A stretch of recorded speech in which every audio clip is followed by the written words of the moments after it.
In July 1969, the crew of Apollo 11 was preparing for the United States' first attempt at landing men on the moon. NASA, the space agency charged with making the mission possible, had existed for little more than a decade.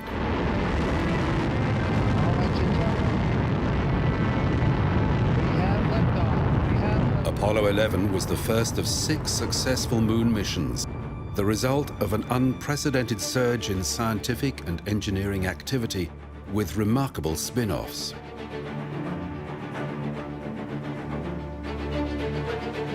This is the story of how Cold War paranoia and incredible expenditure paid off.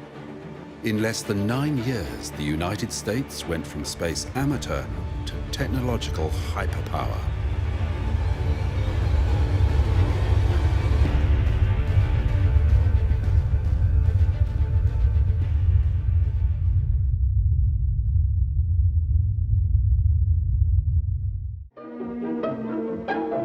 In 1950s America, life was good. The country's vast productive power had switched from making tanks, ships, and aircraft during the Second World War to cars and refrigerators. The United States could dominate the world in a responsible, capitalist sort of way. America had emerged from the Second World War as the unchallenged nuclear-armed superpower.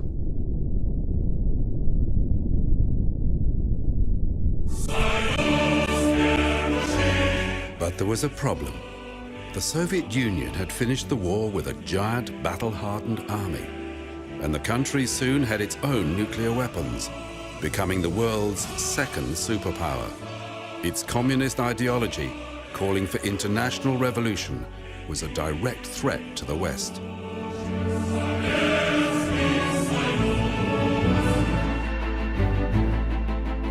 Both the Soviet Union and the United States had been working to extend their nuclear strike capabilities by developing missile technology. Here, the Soviets were at a disadvantage. Their primitive warheads were big and cumbersome. They had to design rockets capable of lifting much heavier loads. But in October 1957, the Soviets surprised everyone. The heavy-lift R-7 rocket had sent Sputnik, the first artificial satellite, into orbit.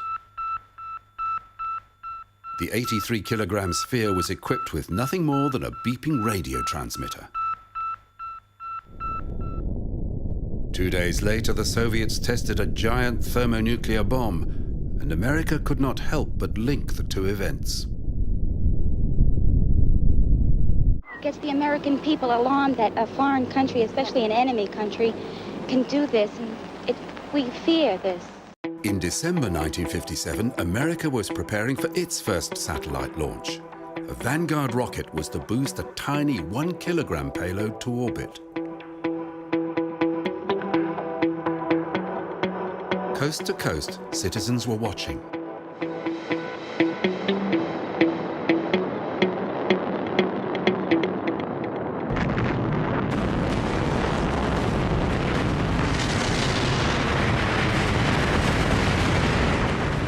It was an intense humiliation for the United States. Just days later, a Soviet delegate to the UN asked whether America would like aid earmarked for underdeveloped countries. President Eisenhower had wanted a non-military rocket to carry his nation's first satellite. But the Redstone missile developed for the Army by Wernher von Braun was given the directive to salvage national pride with a second attempt. They would use the Juno 1. In 1958, free men everywhere lifted their gaze to Freedom's satellite. It was a success.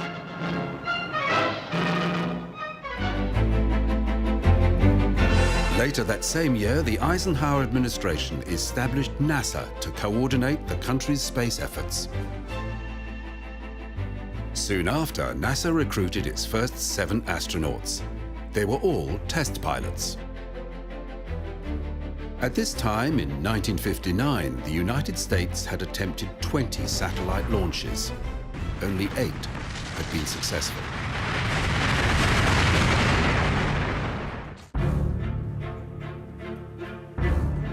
In 1961, the Soviet Union sprang another surprise. His name was Yuri Alexeyevich Gagarin. He would become the first cosmonaut. On the morning of April the 12th, Gagarin was strapped into Vostok 1. It carried air and food for 10 days. If its re-entry rockets failed, Gagarin could last until his craft's orbit decayed naturally.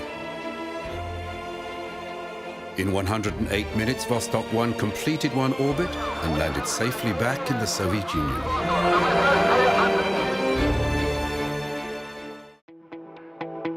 Three weeks later, Alan Shepard was preparing to become the first American in space in NASA's new Project Mercury. Before dawn on May the 5th, Shepard was delivered to the launch site 2 hours before the scheduled liftoff. This would be the first manned flight of the Redstone launcher.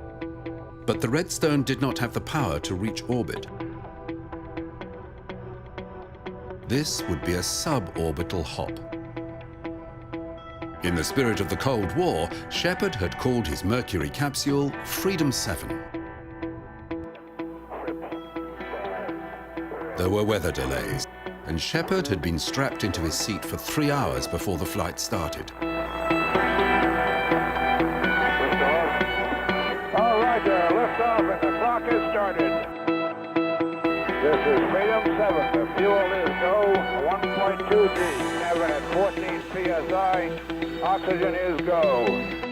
Freedom 7 took him to a height of 187 kilometers, ending 15 minutes later in the Atlantic, where the capsule was picked up by a waiting aircraft carrier.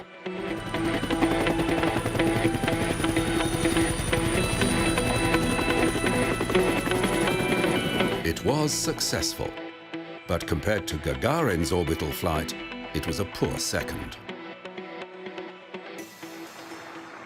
Then, after another 3 weeks, there was a further development. I believe that this nation should commit itself to achieving the goal, before this decade is out, of landing a man on the moon and returning him safely to the Earth. This seemed like a very rash proposition. When President Kennedy made this speech, his country had only successfully launched 12 satellites. The US had made a further 16 attempts, which had all failed. The Atlas booster, due to take the first American to orbit, was still having problems.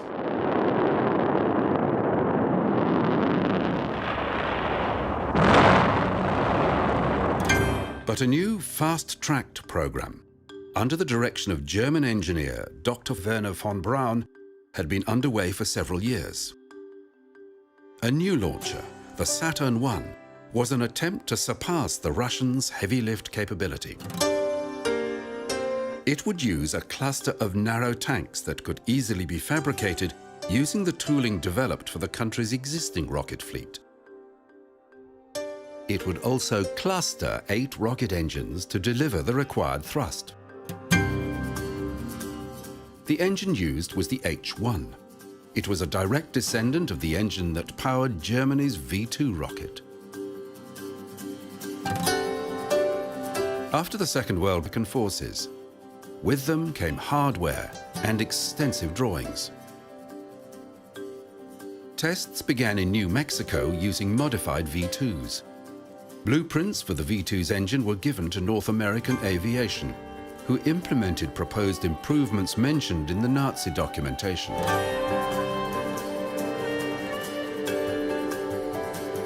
A spin-off company, Rocketdyne, handled the work and are still making rocket engines today. In developing the Saturn I, there was a change in the approach of the engineers. They were keen to avoid the high rates of failure that had occurred with other rockets. This meant that all components would now be tested exhaustively before undertaking a launch.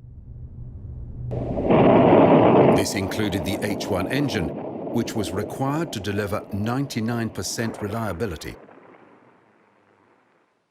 Finally, in October 1961, the first Saturn was ready for flight testing. It was a giant first stage with a dummy second stage and nose cone. As it sat on the pad taking fuel, technicians were methodically checking the rocket's subsystems. This was time-consuming and would later be monitored by computer. 1, 0. High-speed film cameras were focused at critical areas of the pad launcher interface, a technique that continues to this day. Launch commit, liftoff! The first test of a new rocket design was never expected to go well, but the Saturn I performed flawlessly. It was a small step towards President Kennedy's goal of landing a man on the moon. Although Congress was allocating huge sums for what was now called Project Apollo, NASA still had no clear idea how they could do it. There were two competing approaches: direct ascent, where astronauts would ride a huge craft directly to the moon and land it there and then return, or Earth rendezvous, where two rockets would launch separate parts into Earth orbit, which would link up and then fly to the moon and land. There were various concepts for a spacecraft that would fly from the Earth to the moon, land, and then return. All were huge. Both of these approaches would require a rocket of huge proportions, and designs for the giant Nova were studied. There was a third method proposed, which required a rendezvous in lunar orbit. It called for a dedicated lunar lander which could be discarded after it served its purpose. Langley engineer John Hubolt was convinced that this was the only way to get to the moon within President Kennedy's 1969 deadline. In July 1961, Gus Grissom had become America's second astronaut with another 15-minute suborbital flight. At this stage, two craft rendezvousing in orbit was seen as a tremendous challenge. A rendezvous in lunar orbit was seen as madness, and Hubolt's Lunar Orbit Rendezvous, LOR, was dismissed. But Hubolt and an informal group working at Langley had been studying the problems associated with orbital rendezvous since the 1950s, and they understood the mathematics very well. Frustrated at having the Lunar Orbit Rendezvous plan blocked from access to higher management, he wrote a strongly worded letter to the NASA administrator. In it, he asserted that the only way to meet the presidential deadline was LOR. He insisted that a man could be put on the moon without the need for Nova. With the LOR concept now in the open, the theory and the calculations were scrutinized closely, and while the idea was still resisted, the plan was sound. Finally, when Wernher von Braun became convinced, Lunar Orbit Rendezvous was adopted.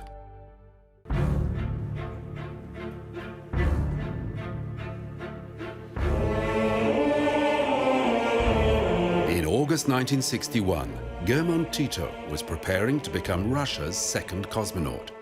At 25, he remains the youngest person to fly in space.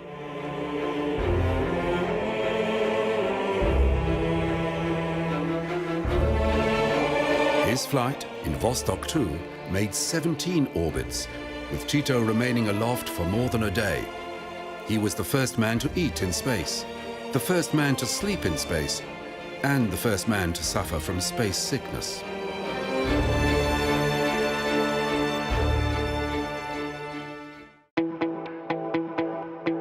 NASA were resigned to their second ranking in what had become known as the space race. With the newest version of the Atlas booster, they felt they were closing the gap.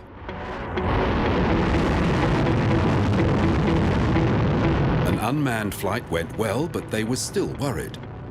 To the humiliation of the astronaut corps, Chimp 81, later called Enos, would be the first to fly on the Atlas. It was the first capsule to have solid-state electronics. There were some small problems during this flight, but Enos returned safely, paving the way for NASA's first manned orbital flight. In February 1962, John Glenn was to be the first American to go into orbit in a capsule he'd named Friendship 7. The American people were taking their country's role in the space race very seriously now. Glenn's flight was an opportunity for the US to salvage some pride. John Glenn completed 3 orbits and returned to an Atlantic splashdown without incident. As development continued successfully on the Saturn booster and the Mercury program began more ambitious missions, NASA was getting a clearer view of its path to the moon. A new group of astronauts was recruited, with names like Neil Armstrong, John Young, and James Lovell. And the Lunar Orbit Rendezvous plan meant that a new program would be implemented before Project Apollo. Originally called Mercury 2, the program eventually emerged as Project Gemini. A larger version of the Mercury capsule that would carry 2 astronauts was rapidly designed. It featured ejector seats like a jet fighter, and it would be boosted to orbit atop a refinement of the Titan II missile originally intended to carry a nuclear warhead. Training for the 2-man missions began ahead of a tightly packed schedule of launches. Additional Mercury missions were scrapped. There were very specific objectives laid down for the Gemini program. Orbital rendezvous had to be mastered, and docking with a target vehicle had to become routine. Planners also knew that any trip to the moon would involve leaving the spacecraft and surviving in the vacuum of space in a pressure suit.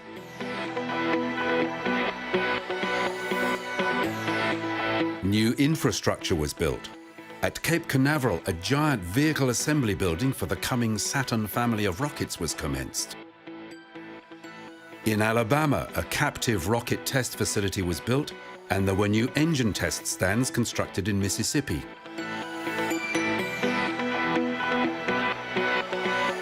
At the new Manned Spacecraft Center in Houston, Texas, a new mission control hub was constructed. It would monitor every detail of every mission. Largely due to the energy of Vice President Lyndon Johnson, Texas was to become the focal point of America's space efforts.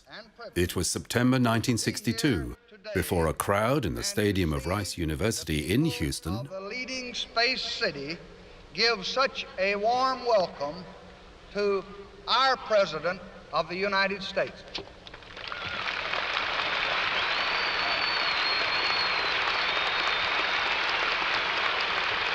We choose to go to the moon. We choose to go to the moon.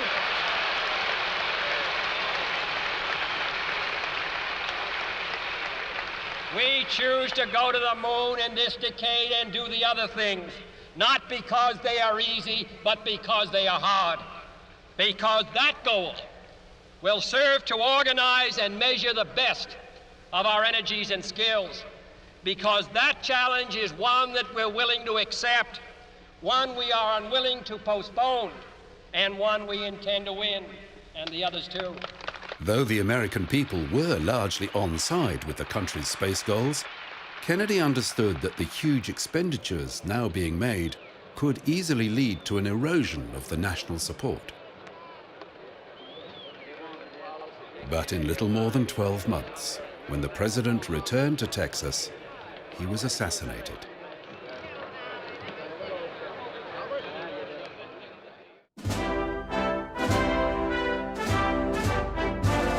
Lyndon Johnson was now the president.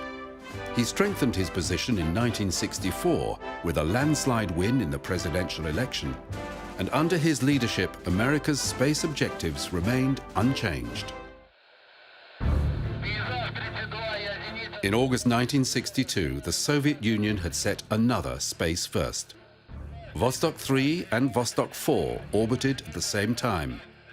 NASA felt the Russians were already working towards orbital rendezvous.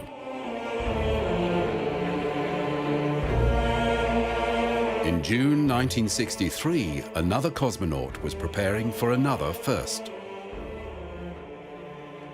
Valentina Tereshkova would be the first woman to go into orbit. In October 1964, Vladimir Komarov, the commander, flight engineer Konstantin Feoktistov, and medical specialist Boris Yegorov flew to orbit on a new spacecraft, Voskhod 1, and they wore normal clothing, not spacesuits. To NASA, it seemed that the Russians were starting their own equivalent of the three-man Apollo program. Towards the end of 1964, cosmonaut Alexei Leonov began training with a new piece of equipment. His Voskhod capsule would be fitted with a collapsible canvas airlock that would let him leave the craft. The Voskhod capsule's electronics used thermionic valves, which relied on the ambient air to dissipate their heat, so the capsule could not be depressurized.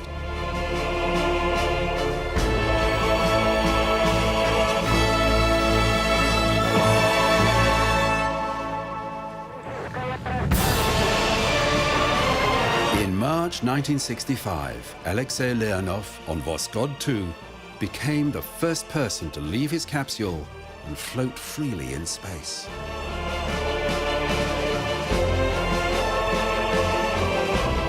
Again, the Soviet Union had beaten America in one of the critical steps NASA had stated it would need to master before an attempt at landing on the moon.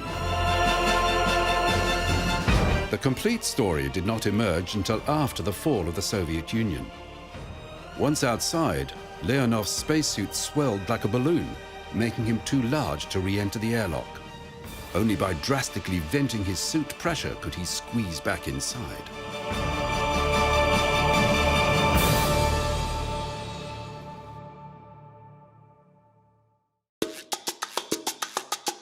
The Gemini spacecraft was a huge advance in capsule design. Mercury astronaut Gus Grissom had been involved in the capsule's development and was responsible for the way pilot control systems resembled aircraft controls. Like the Mercury capsule, it had corrugated titanium skin, but its life support systems and power were housed in a separate module that was discarded before re-entry. The astronauts had separate hatches and sat in ejector seats. Importantly, these hatches could be reopened and closed in space to allow for spacewalks. The first manned Gemini flight, Gemini 3, blasted off in July 1965. Aboard were Gus Grissom and John Young.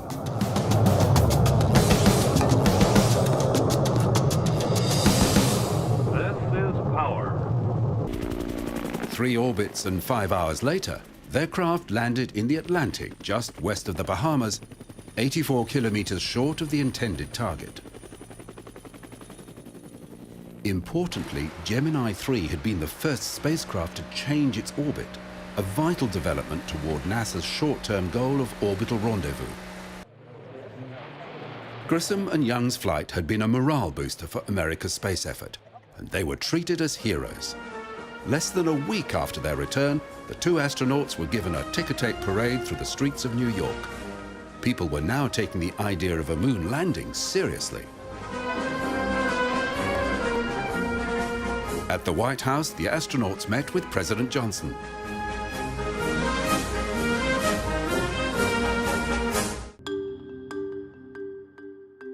In parallel with the Gemini program, hardware for the Apollo missions continued development system. Because the Apollo command module was bigger than all previous spacecraft, the designers had opted to return to the use of an escape tower, similar to the Mercury capsule, to lift the crew clear in an emergency.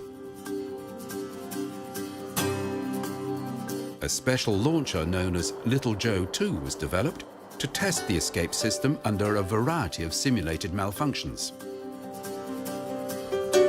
During one trial, a real problem occurred, and the escape tower worked perfectly. Dummy capsules were dropped from aircraft to iron out problems with the landing parachutes. Because the Apollo missions would all splash down in the ocean, the capsule was tested in water, There was always a trade-off between weight and strength, and sometimes the engineers had to go back to the drawing board. Testing of the new Saturn rocket and its refinement, the Saturn 1B, was going well with no test flight failures.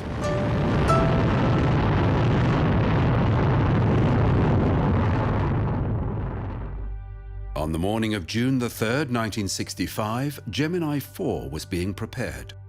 For astronauts James McDivitt and Ed White, it would be their first flight.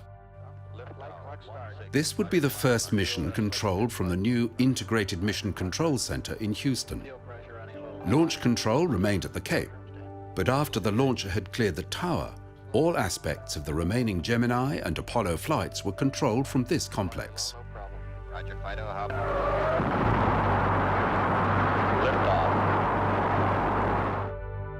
This would be NASA's first long-duration flight.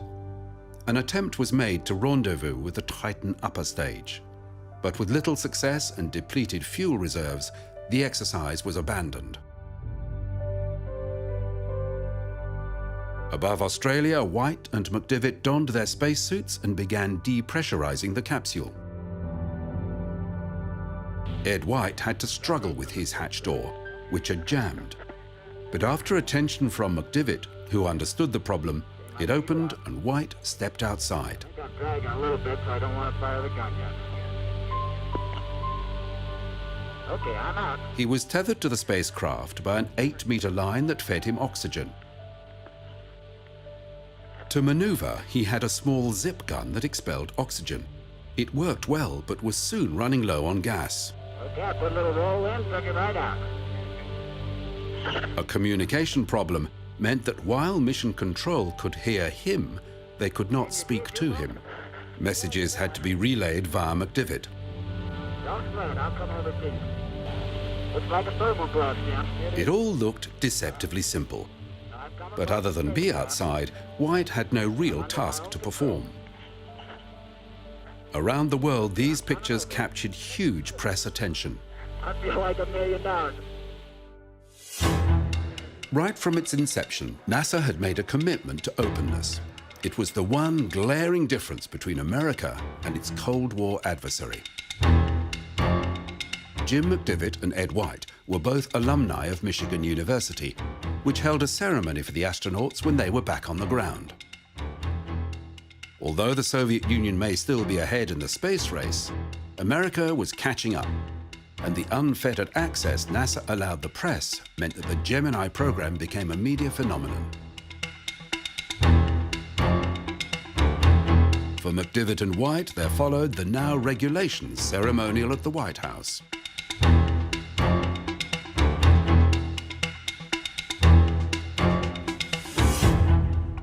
Public support meant that lavish funding kept flowing, and the accelerated development of Apollo hardware continued behind the scenes. Booster testing of the Saturn I had concluded, and its direct descendant, the Saturn 1B, was being fabricated for several unmanned missions. It was earmarked for the first manned Apollo flight, scheduled for 1967.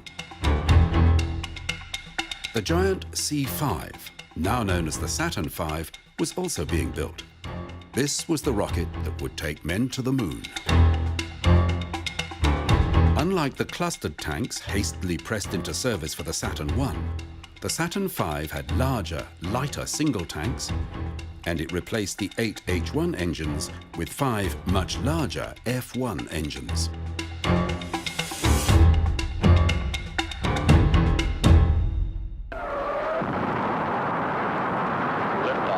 Gemini 5 launched in August 1965. It was the first time a spacecraft had been powered by fuel cells rather than batteries. This would enable flights of much longer duration.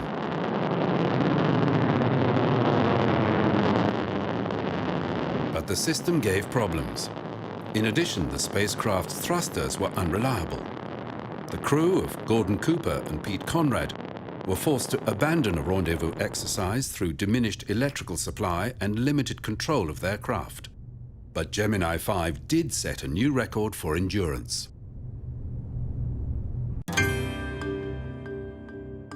As Wally Schirra and Tom Stafford sat in their Gemini 6 spacecraft, an Atlas Agena on an adjacent pad was ready for launch. The Gemini capsule had been designed for docking, and in October 1965 they would make the first attempt to rendezvous and dock with the Agena target vehicle. The launch of the Agena was perfect, but shortly after stage separation, radar picked up 5 distinct objects. The craft had exploded. There was no point in proceeding with the mission. Scheduling for the Gemini program had been tight, with roughly 1 new launch every 6 weeks. There was no replacement Agena ready to launch before the next flight, Gemini 7. It was decided that Gemini 6, now called 6A, would rendezvous with Gemini 7, which would launch first. This would mean a very rapid turnaround between launches which used the same facilities.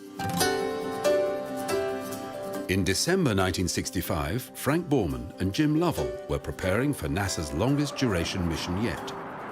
The plan called for a flight of 14 days, more than long enough for a return trip to the Moon.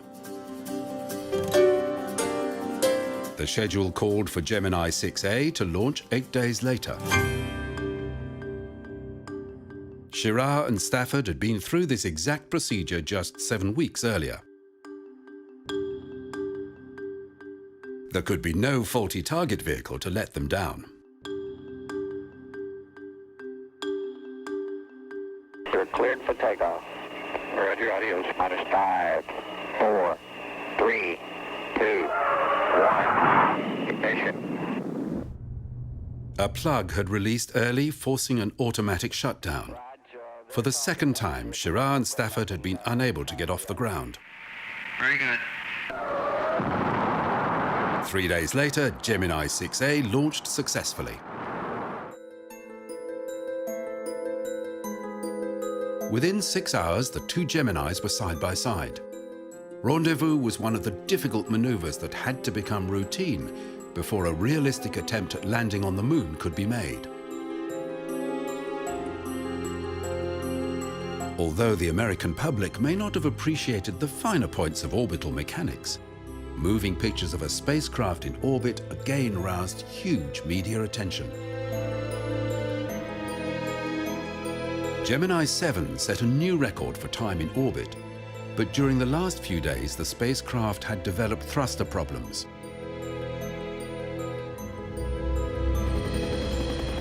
The return to Earth was technically uneventful, though Borman and Lovell were weakened after 2 weeks in space. Astronauts were now greeted as returning heroes with intense press coverage. They were becoming celebrities.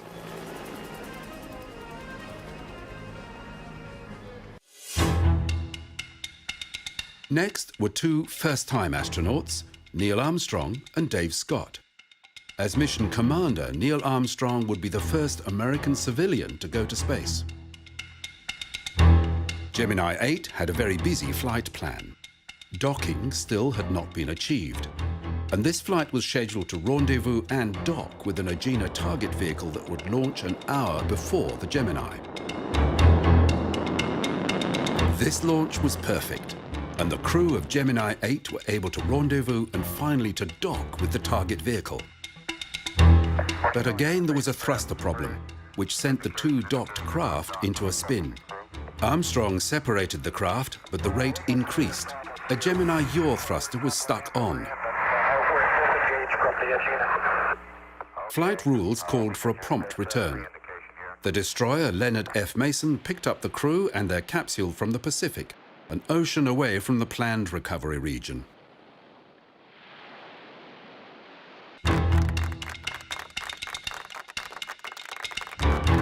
On Gemini 9, Tom Stafford and Gene Cernan would try to achieve the objectives unmet by Gemini 8. Docking was still to be mastered, and as a substitute for the Agena target vehicle, a shorter unit, known as the Augmented Target Docking Adapter, was launched. It achieved orbit, but there was a worrying light displayed on a console in Mission Control.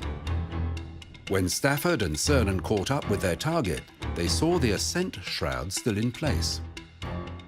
An argument between contractors meant the team that normally fitted the fairing was sidelined, resulting in what became known as the angry alligator. The target was useless, and Gemini 9 had nothing to dock with. In addition, a spacewalk by Cernan saw him exhausted and drenched in sweat with his helmet fogging. Tight deadlines laid down for the American space program were accelerating development, but was NASA courting disaster? A mission review committee was established to make certain objectives were realistic. Rendezvous and docking had been hampered by equipment failure, but mission planners were confident it would be mastered. The one outstanding problem facing the Gemini team was the spacewalk, or EVA, for extravehicular activity. After Ed White's joyride in space, it came as a surprise that it was so difficult to actually work in weightlessness. Practice for this activity on the ground had focused on a low-friction air table technique, but it was nothing like being weightless and in a vacuum. For brief periods in an aircraft traveling along a parabolic curve, an astronaut could experience weightlessness.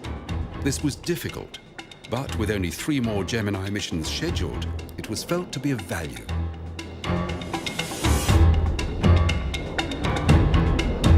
In December 1966, John Young and Michael Collins, on Gemini 10, had very similar mission objectives to the previous 2 Gemini flights.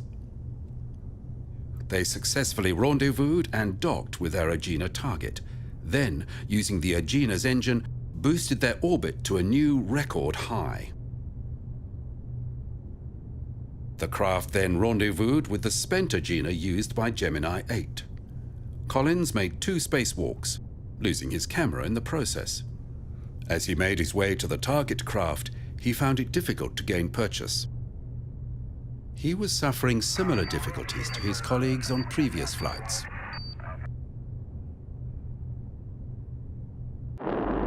Gemini 11 had a 2-second launch window. Pete Conrad and Dick Gordon performed a direct ascent rendezvous just 94 minutes after launch. This was the type of rendezvous planned for the Apollo missions. They docked and undocked 4 times, giving NASA confidence in their rendezvous and docking ability. Then, using the Agena's engine, the linked craft achieved a record orbital high point of 1,300 kilometers. During EVA, Gordon attached a tether to the Agena as part of a gravitational experiment. But yet again, the process was exhausting compared with simulated exercises on the ground.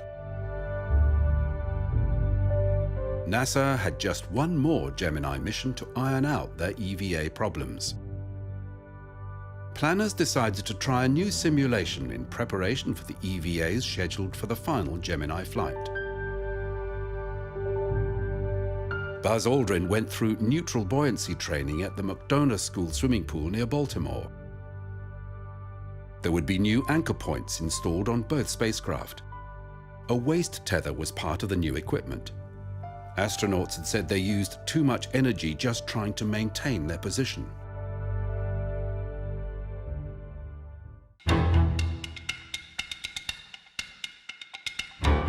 As Jim Lovell and Buzz Aldrin walked to their launcher, they wore signs saying, "The end." The final Gemini mission was a big news event. The next space flight was to be Apollo 1, due for launch in February 1967. Though the flight plan called for the same rendezvous and docking as the previous 4 missions, each flight was about refinement of technique, particularly the way in which the guidance computer was being used. But the prime objective for Gemini 12 was EVA.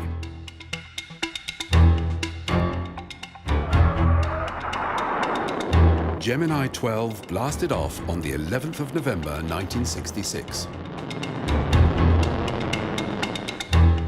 Rendezvous and docking was straightforward. And so were the EVAs. Aldrin followed the new protocols with restraints and scheduled rest periods, and was able to use tools designed for Apollo. With Gemini 12, NASA was confident it had mastered the techniques needed for the challenging Apollo program.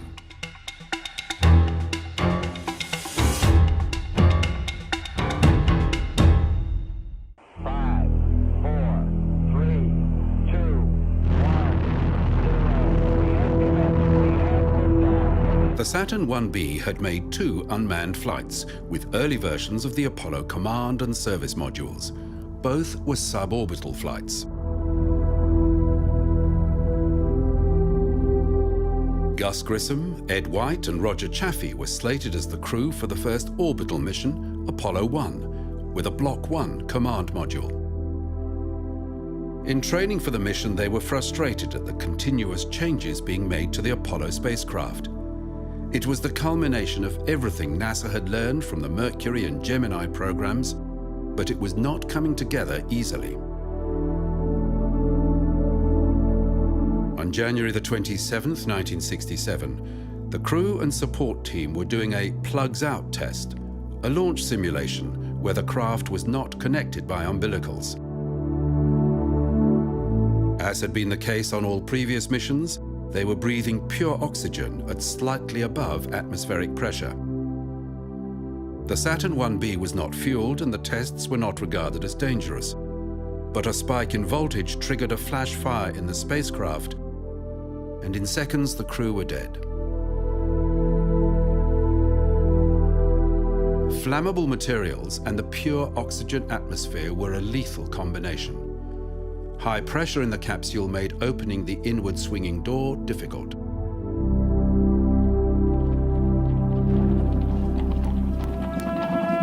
Full military honors.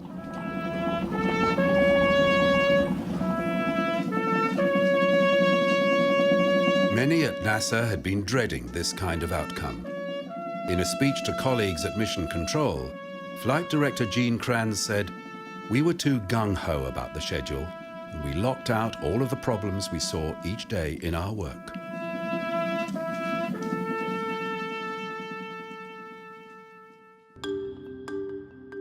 Manned flights were suspended. The space agency had to find out what went wrong and then completely redesign the capsule and mission procedures. All Apollo remnants were impounded, and NASA initiated an exhaustive investigation. Both houses of Congress also set up inquiries. Frank Borman was the only astronaut to serve on NASA's Accident Review Board. He was commander on his first mission, and he had been selected to command the third manned Apollo mission, but there was a cloud over the whole program. Ultimately, Borman's testimony before a House committee helped convince Congress that the manned Apollo program was safe to resume operations. Outside the inquiries, NASA tried to maintain its focus. Astronauts who were experts in spaceflight were now being sent on field trips to learn about geology in preparation for the moon missions.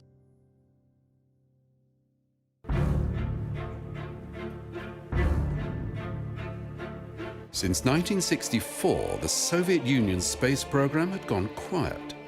But in April 1967, news broke that Vladimir Komarov, flying in a new 3-person spacecraft known as Soyuz 1, had failed to deploy its parachutes, killing the cosmonaut.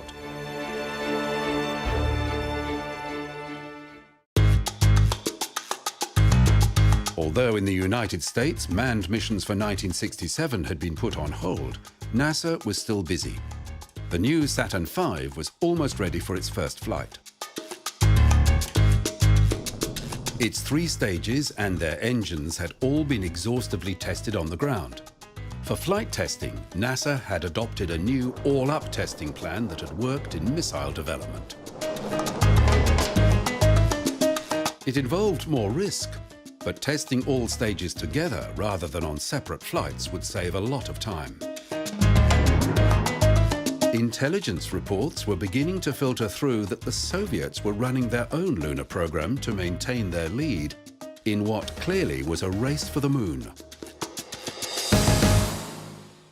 Liquid hydrogen tank. The first Saturn V launch also marked the first use of the new Launch Control Complex at the Kennedy Space Center. Shows where go at this time. Originally scheduled for late 1966, developmental problems with the second stage pushed the launch out to November 1967. Transfer is satisfactory. The 6.2 million pounds. Not all managers were happy with the all-up test, but they realized that if everything worked, it will eliminate 4 launches. We'll start at 8.9 seconds. We'll be looking. There was a fear of a launch pad explosion.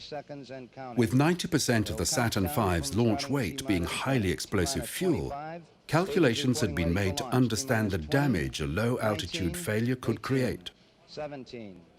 A malfunction would have been catastrophic, almost certainly causing NASA to miss its 1969 deadline. Ignition sequence starts. 5, 4, we have ignition. All engines are running. We have liftoff. We have liftoff at 7 a.m. Eastern Standard Time.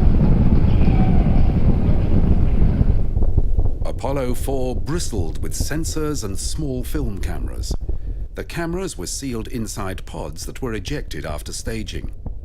Some of the most memorable images of the Apollo program come from these cameras observing stage separation.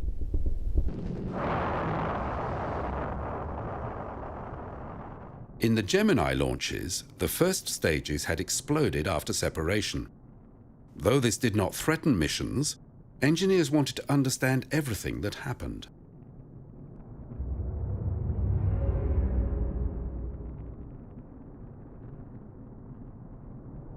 There were no surprises. The new Saturn V behaved exactly as its designers had intended. The lunar module, a vital piece of the Apollo hardware, had suffered changes in design with resulting fabrication delays. Engineers began loosely basing their plans on helicopters, but the large windows were soon dispensed with because of their weight. The astronauts would have to stand close to tiny windows to see their landing place. Learning to fly a craft designed to land on the moon was not easy. At its Langley Research Center, NASA had built a lunar module simulator. It tried to recreate a lunar gravity environment so astronauts could practice the last 50 meters of their descent to the lunar surface. More popular with the astronauts was the Lunar Landing Research Vehicle and its offshoot, the Lunar Landing Training Vehicle. It was nicknamed the Flying Bedstead. In lunar simulation mode, a jet engine counterbalanced 5/6 of the craft's weight. Control of the craft came from variable rocket engines similar to that on the lunar module. When astronaut Neil Armstrong made his second flight in the research vehicle, things did not go according to plan. NASA had concern about the reliability of these machines, making a number of attempts to withdraw them from service, and with good reason. The craft's rapid development had not included wind tunnel testing, and even in slight breezes there were control issues. Armstrong ejected safely just 60 meters above the ground, but the training vehicle continued as an important adjunct to the Apollo program.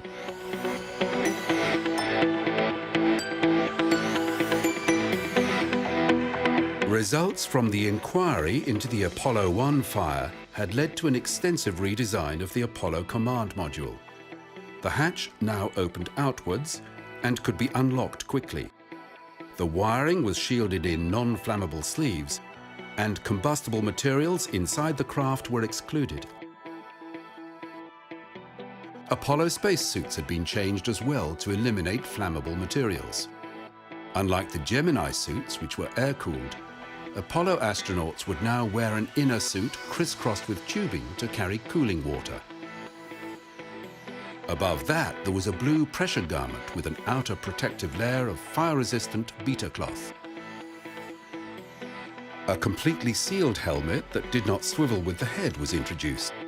A backpack could be added for life support and radio communication independent of the spacecraft. The suit was named the Extravehicular Mobility Unit, or EMU for short, and although it has been refined, the same design remains in use to this day.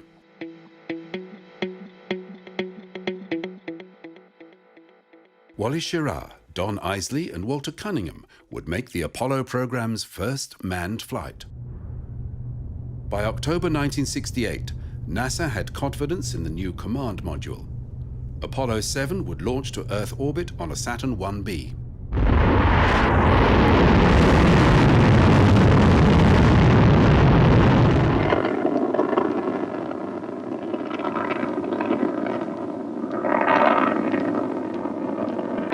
The bigger Apollo capsule provided a more comfortable environment, necessary for long-duration flights that were required to get to the moon. The crew could take off or put on their bulky spacesuits as required, and they didn't have to remain in their couches as in the Mercury and Gemini spacecraft. Soon after reaching orbit, the command and service modules separated from the S-4B upper stage. On a moon mission, this would normally house the lunar module. One of the 4 adapter panels had not opened fully. On subsequent flights, these would separate completely from the upper stage. The spacecraft turned around and practiced docking using a visual reference target that would usually be mounted on the lunar module. Not long into the mission, Schirra came down with a cold, and in the confines of the capsule it quickly spread to the other 2. In zero gravity, the nasal congestion was not clearing in the same way it would on Earth, and the crew were very uncomfortable. Eating became a sore point with the astronauts. Though the food had improved since the earlier space missions, the freeze-dried and bite-sized rehydratable meals fell short of what they considered acceptable. The demands on this mission were considerable. Tense interchanges between the sick astronauts and mission control were not uncommon. They had to fire the service module engine no less than 8 times. Public relations reached new heights on the mission. A series of TV broadcasts from the capsule were watched around the world. At one point, Schirra refused to switch on the TV equipment because the schedule was too crowded and the crew had not eaten. Preparing for re-entry, a new dispute broke out. The astronauts refused to wear their helmets during the return to Earth. With their colds, they worried about the rapid changes in pressure. They wanted to hold their noses and blow to equalize the buildup. Aboard the carrier Essex, the Apollo 7 astronauts were treated as returning heroes. But they did not receive the usual NASA honors, and Schirra, Isley and Cunningham never flew again. At the Kennedy Space Center, another Saturn V was being assembled. It would be the first Saturn V to carry people. Frank Borman, Jim Lovell and William Anders were training hard for the mission, due to fly to Earth orbit with a lunar module, to test procedures in docking, undocking and staging of the lunar lander. Unexpectedly, their training was interrupted. The Apollo 8 crew, along with their backup crew, were called to a meeting just months before the flight. Problems with the lunar module would lead to a delay of many months, endangering the 1969 moon landing deadline. So a new mission was proposed. Apollo 8, without a lunar module, would fly to the moon and go into orbit. Intelligence reports had suggested that the Soviet Union was planning to make a similar attempt, and NASA had no intention of being beaten again by the Russians. The Apollo 8 astronauts would be the first people to leave Earth orbit on a mission that would test the command module in deep space. The objectives had changed to understanding long-range communication, spacecraft navigation, and the examination of potential lunar landing areas. The flight would be a risk. Although the first Saturn V flight had gone well, the second, known as Apollo 6, had not. Engineers were confident they understood the problems and had solved them. Borman, Anders, and Lovell had to have faith that the issues would not recur. We have commit. We have liftoff. Liftoff at 7:51 a.m. Eastern Standard Time. It was a flawless launch. 11.5 minutes later, the spacecraft was in a parking orbit with crew and ground staff checking all systems.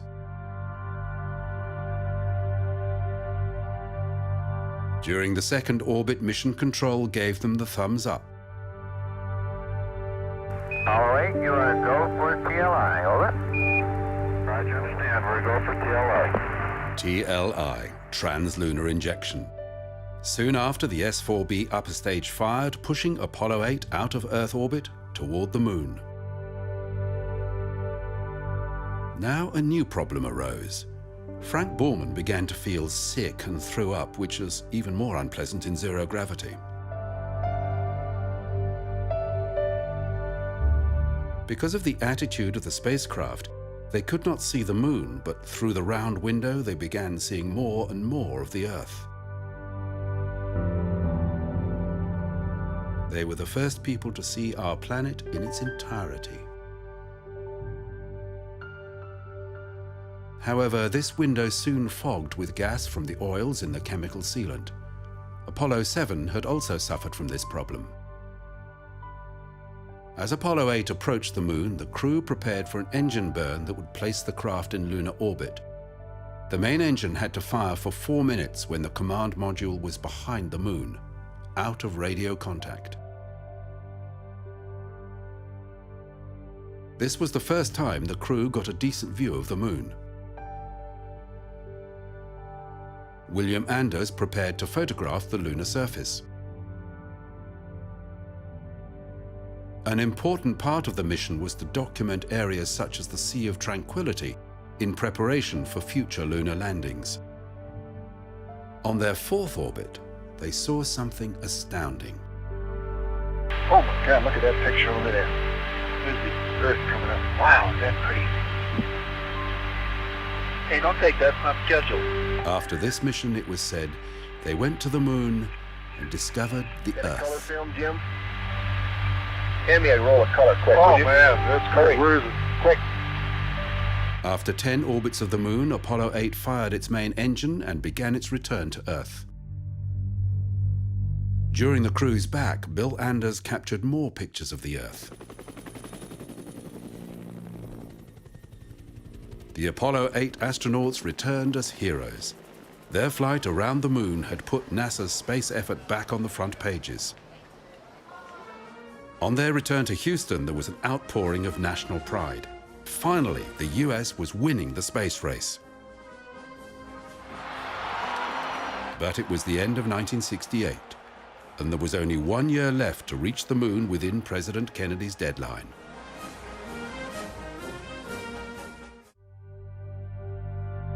The missing piece of the Apollo system was the lunar module.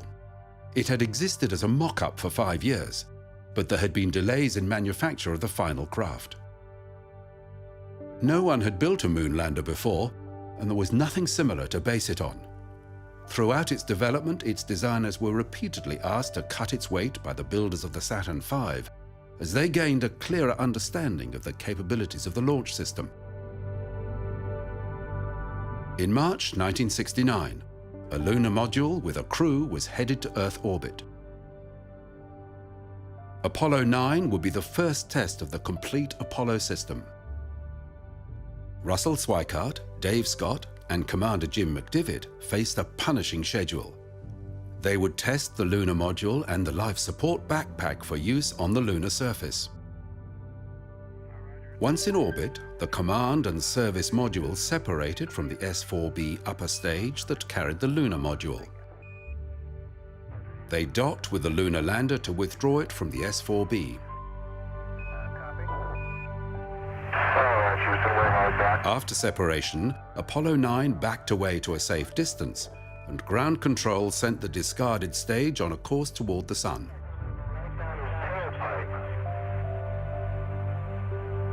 The next few days were spent in maneuvers, with the main engine being fired 5 times, changing the orbit in preparation for testing of the lunar module and to simulate mid-course corrections that would be needed on a trip to the Moon. The crew removed the hatches and probes to clear the connecting tunnel between the command module and the lunar module that had been named Gumdrop and Spider. These were the first craft to be named since Gemini 3's Molly Brown. Every aspect of the linked spacecraft was closely monitored in mission control. Soon, McDivitt and Schweikart would fly in a machine that had no capability of returning to the ground, and nothing could go wrong.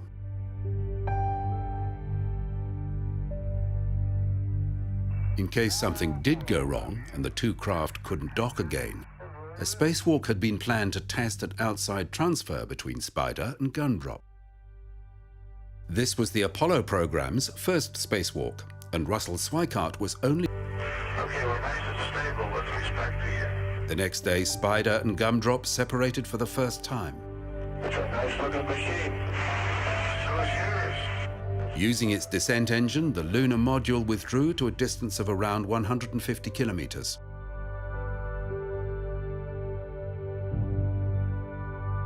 The next time Dave Scott in the command module saw the lunar module, it had jettisoned its lower half. All engine tests for both stages had worked well, and NASA was developing confidence in its new mooncraft.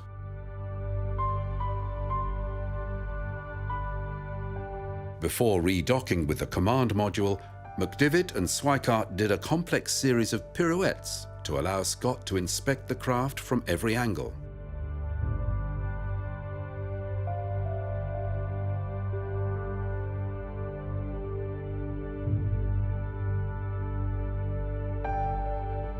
When the 3 astronauts were reunited, the lunar module was jettisoned, eventually to burn up in the Earth's atmosphere. They spent several more days in orbit photographing the Earth before splashing down in the Atlantic. NASA had just 9 months more to meet President Kennedy's end-of-the-decade deadline for putting a man on the Moon. But there would be one more step before they made the first attempt to land. All stages pressurized at this time. Apollo 10 would take a lunar module to the Moon and descend toward the surface, but it would not land.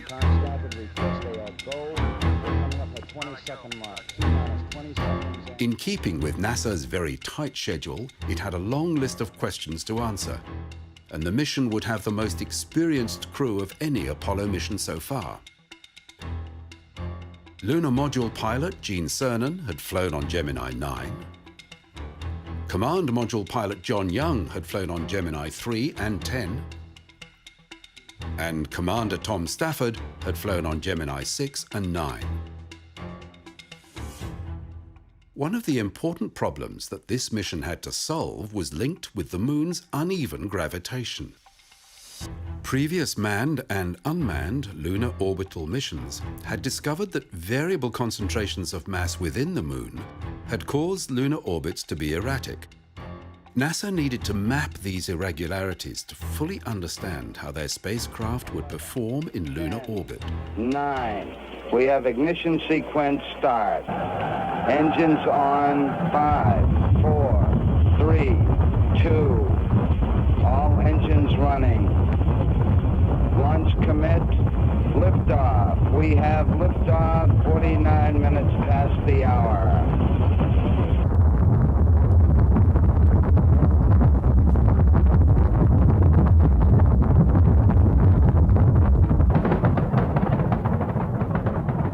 Apollo 10 would be a complete rehearsal for the first lunar landing. It would be the second Apollo craft to leave Earth orbit.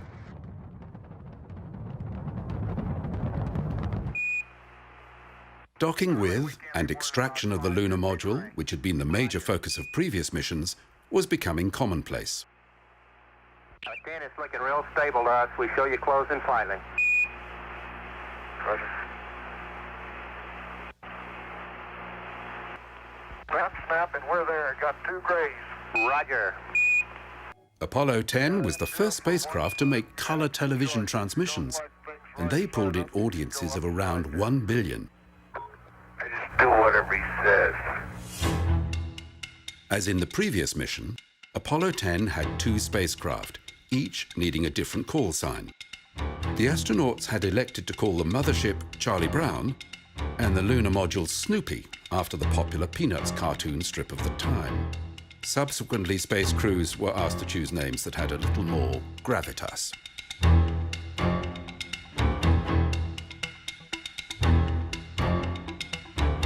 After they disappeared behind the moon, they fired the main engine for 6 minutes, which the astronauts described as being interminable. The craft went into lunar orbit as planned, and 6 hours later, Stafford and Cernan entered Snoopy to prepare it for descent toward the lunar surface. It was teeming with weightless flakes of mylar insulation that had come loose when the connecting tunnel had pressurized. This caused itching for the rest of the flight. But there were more problems. Charlie Brown, Houston, we're concerned about this yaw bias in the limb and apparent slippage of the docking ring. We'd like you to disable. The lunar module was more than 3 degrees out of alignment with the command module, and air pressure in the tunnel between the 2 craft could not be released. Houston was worried that undocking now could damage the latches that held them together.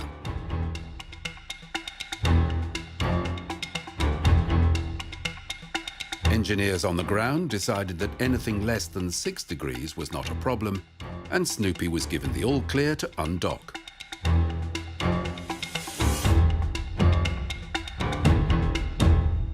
This was the first time a lunar module had flown in the environment for which it had been designed.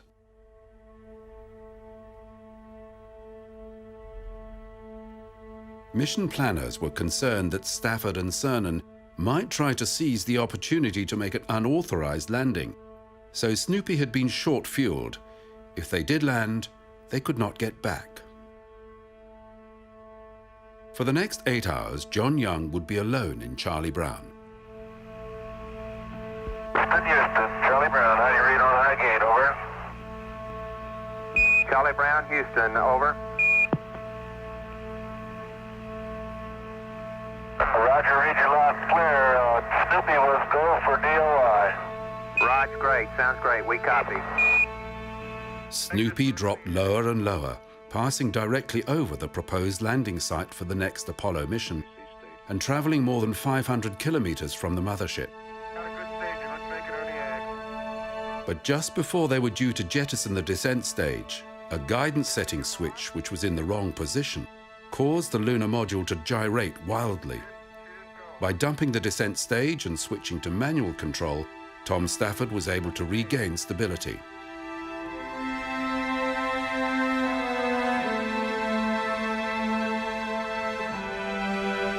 Charlie, how's the stage? Good, huh? Wait till that thing blinks. Charlie Brown, Houston, they got staging. They had a wild gyration, though, but they got it under control, over.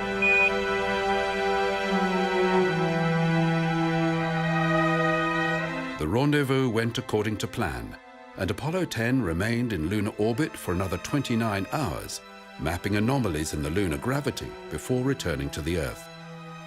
But even as they were near the moon, another Saturn V had been rolled out to the launch pad. Apollo 11 was being prepared for the first attempt at a landing on the moon.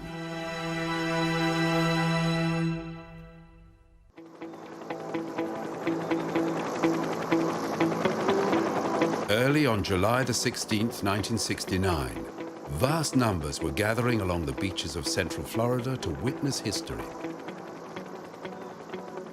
The American people had been preparing for this moment for almost a decade, since the late President Kennedy set a moon landing as the nation's goal.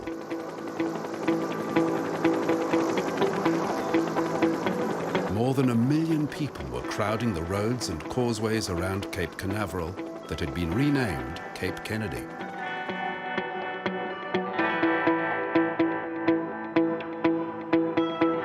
Minor dignitaries and friends and family of space workers had access to special stands constructed in the grounds of the Kennedy Space Center to see the Apollo 11 astronauts blast off.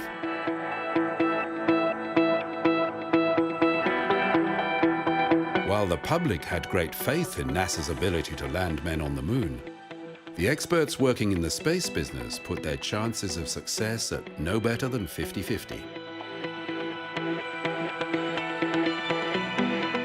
The astronauts had spent long hours in simulators preparing for every eventuality, yet the equipment they used for practice only provided an approximation of conditions in space, with some of the test rigs appearing bizarre. A special gantry built at NASA Langley provided something approaching the experience of lunar gravity. Hours before the scheduled launch, the giant Saturn V was slowly taking fuel. Its tanks would be constantly topped up till seconds before liftoff. Michael Collins was the command module pilot. He had flown previously on Gemini 10. Buzz Aldrin was the lunar module pilot. He had pioneered new techniques for spacewalking on Gemini 12. And the mission commander was Neil Armstrong. On Gemini 8, his cool head and quick thinking had saved the mission from tragedy. Apollo 11 would have a fully experienced team chosen to deal with and solve difficult problems. And there would be problems. Every NASA mission had built upon the experience of previous missions. But there was always a point when they entered. But across America, people were supremely confident, and launch parties were held across the country.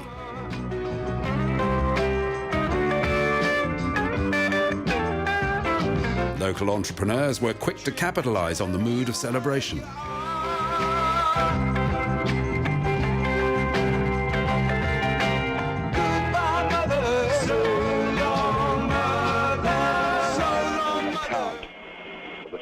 Now coming back as our countdown continues. At the Kennedy Launch Center, tension was high. For German-born rocket pioneer Werner von Braun, his whole life had been leading up to this moment.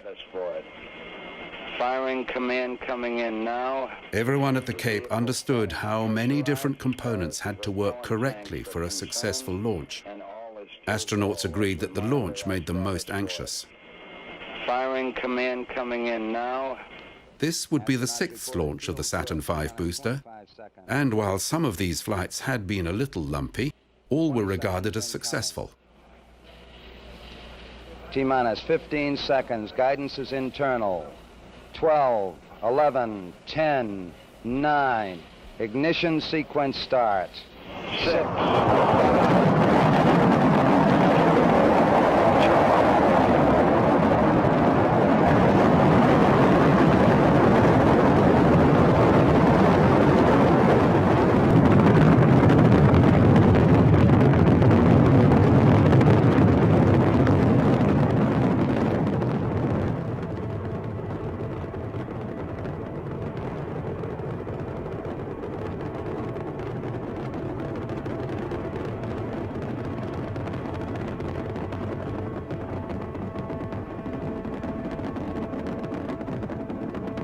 After it cleared the launch tower, control was transferred from the firing room at the Cape Complex to Mission Control in Houston.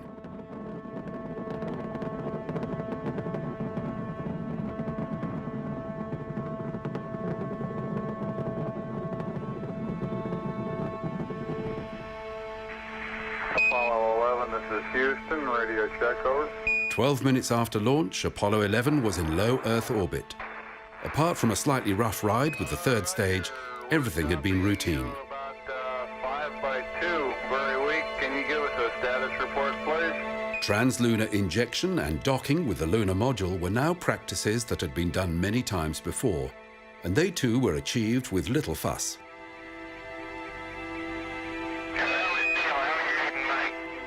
Well, it's clear out, Mike, and we understand that you are dark. The cruise to the moon and lunar orbit had been done twice before, and flight manuals and checklists had all been rewritten with the benefit of previous experience. The Apollo system had been designed so that all navigation observations and engine burns could be made by the crew. But radio ranging techniques had improved so rapidly that mission control was now giving all the instructions. However, the crews still used the onboard technology to determine their position in case of a communications problem. Command module pilots took pride in the accuracy of their navigation.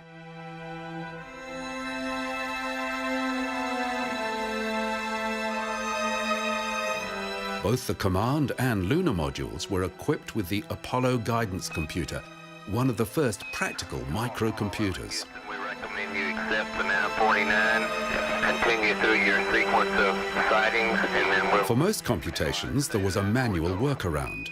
But for the complex flight path required for the lunar module to land on the moon, the flight computer was essential. Now in the section, could the trunnion angle 47, something be a little high?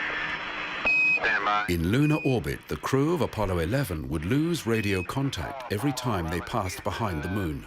We'd like you to press on to star 44, over. Yeah, roger. During the 13th orbit, the lunar module separated from the command module. Roger, how does it look? The Eagle has wings. Roger. The two craft now adopted individual call signs. The command module became Columbia, and the lunar module was now Eagle. Descent to the moon happened in 3 separate stages, each controlled by its own computer program.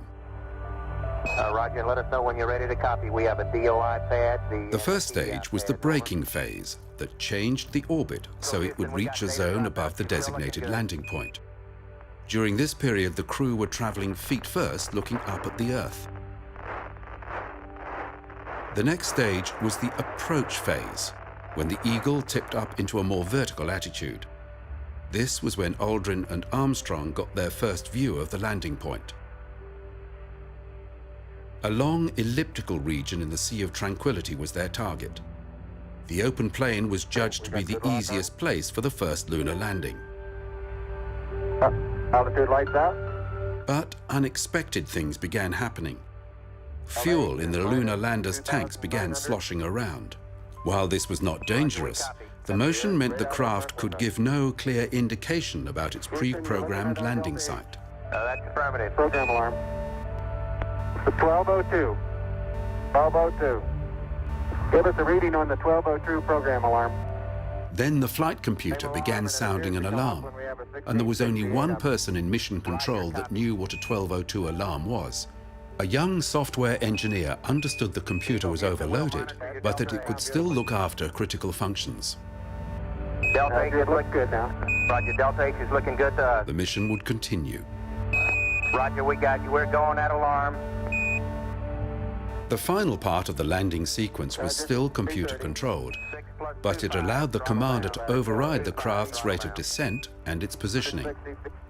As it was heading for a field of large boulders, Armstrong took control, looking for an appropriate landing area. Good. 20 feet. 100 feet, 3.5 down, 9 forward. This took longer than anyone expected. 185. 75 feet. Car's looking good, down a half. 6 forward. Fuel was running low. 60 seconds. Lights on. 6. Down 2.5. Forward. Forward. That's 40 feet, down 2.5. Picking up some dust. 30 feet, 2.5 down. Straight shadow. 4 forward. 4 forward, drifting to the right a little. 20, down a half. 30 seconds. Forward, just. Good. Okay. Contact light. Okay, engine stop. APA at a detent. Out of detent. Mode control, both auto, descent engine command override off. Engine arm off. Port 13 is in. The relief in mission control was palpable. We copy you down, Eagle. Houston, Tranquility Base here. The Eagle has landed. Roger, Tranquility. We copy you on the ground. You got a bunch of guys about to turn blue. We're breathing again. Thanks a lot. Thank you. Because of the distractions during the descent, no one had a clear idea of the Eagle's exact location. Okay, we're going to be busy for a minute. Master arm on. Take care of the descent. After the craft was made secure, the flight plan called for the astronauts to get some sleep, but Armstrong and Aldrin requested a change, which was agreed to. They began preparing for their walk on the lunar surface.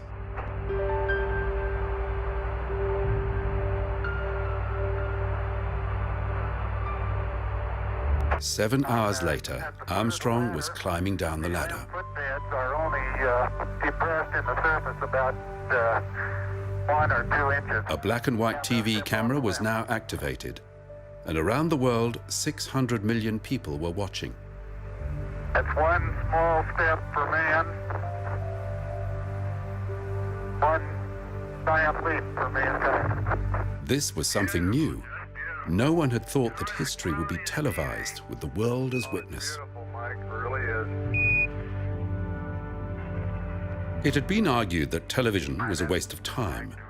Now, NASA was rescheduling future missions so their astronauts would step onto the moon in prime time. Armstrong and Aldrin spent 2.5 hours on the lunar surface, and much of that time was used in ceremonial duties such as planting the US flag and chatting to the president. The trip back to lunar orbit went smoothly. From here, the 3 astronauts were back on thoroughly understood ground. The 3-day return cruise to Earth was a calm period before a storm of publicity obligations that the Apollo 11 astronauts had not prepared for.